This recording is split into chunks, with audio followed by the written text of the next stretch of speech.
Defending champions muna, Coach. That's one of the storylines, obviously, that we should start with. What are your thoughts on their defending their crown?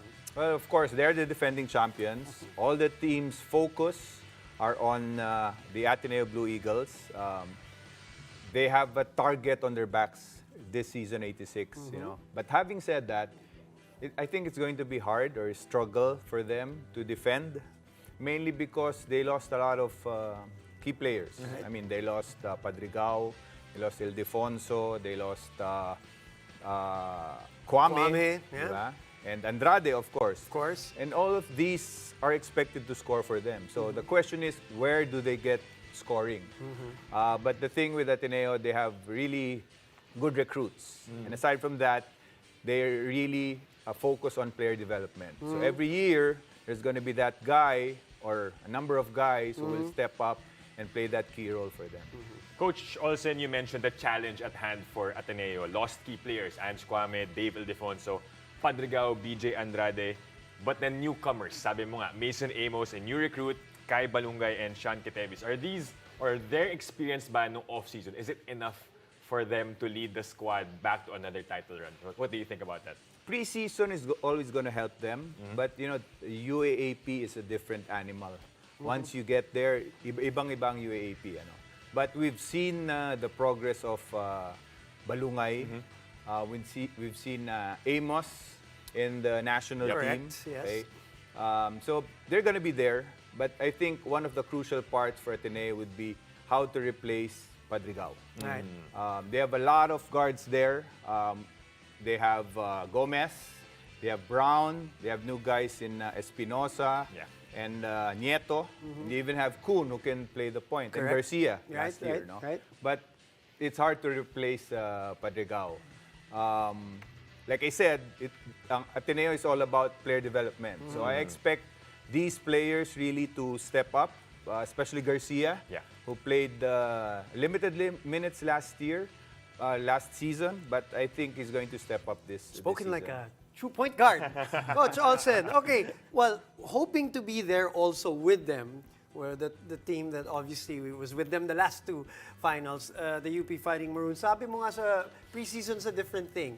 And these teams that we're talking about all won different preseason leagues, and that's exactly what it means. UP, what are your thoughts? Baliktad naman siya halos ng UP, ay ng Ateneo. A little bit more intact, nadagdagan pa. Yes, if you base the preseason, base it on the preseason, it looks like UP is the favored team. I mean, they might have lost Tamayo, they might have lost Lucero, okay, but every time you replace these two guys with the best UAP high school player in Lopez, the best NCAA player in Pablo, so you really have good recruits there. And not to mention, you have the Philams, you have Briones there, and then those guys coming out of those transferees in Felicilda and Torres. So, ang galing mag-recruit ng UP eh. So, I think they're gonna miss Lucero and Tamayo, but kumpleto pa sila eh. They have that core, of course, with Diouf, with Kagulangan and Alarcon. So, they're gonna be the favorite team this season. Interesting. Lipat pa tayo sa isang contender, the De La Salle Green Archers, who are of course led by a new coach, Coach Topex Robinson. Coach Olsen, what do you think can Coach Topex bring to the table in leading the Green Archers this season? A lot. Coach Topex is a very good motivator. They missed, ang LaSalle missed the playoffs, the Final Four last year. Right. So I'm sure Coach Topex is thinking of ways really to motivate this team. But with this team, they have an intact lineup.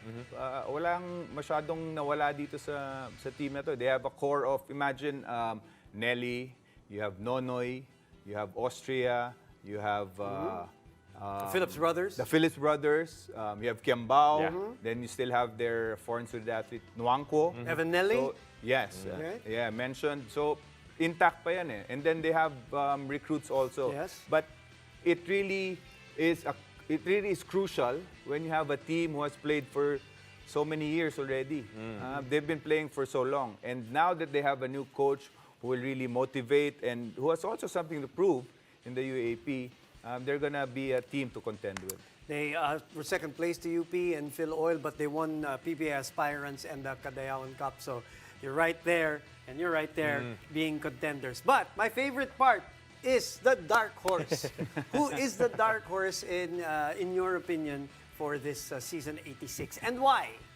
I'm going to be controversial. It's Okay. a dark horse ko. We love like that. that. Sige lang. Dapat sa simula pa lang eh. Piliin ko sana Adamson, kaya nandun yung kapatid ko. For me, I think it's gonna be UST. Why, Coach? Exactly, why? Mystery palagi yung US. And for this season, for this preseason, they're a mystery to me. Why? Because they haven't been joining Any preseason preseason, yeah. tournaments. And that's Coach Pido for you. I mean, they're my dark horse primarily because of Coach Pido. He brings a lot to this team. Last year, they had Faye, okay? They had Cabanero, they had Malalang and Lazarte. It's a pretty good lineup there, but they didn't have a good season. But now that with Coach Pido coming in, plus his new recruits, actually they have one recruit that I tried to get a few years back, Chase Lane. He's going to be a really good player, Philam. But yeah, like I said, it's this Coach Pido's team, and it's going to be interesting how he's going to motivate his players and bring out that potential that this team has. Tatago na naman si Coach Pido. Lagi na lang. Coach, maraming salamat ha. Maraming salamat See you din.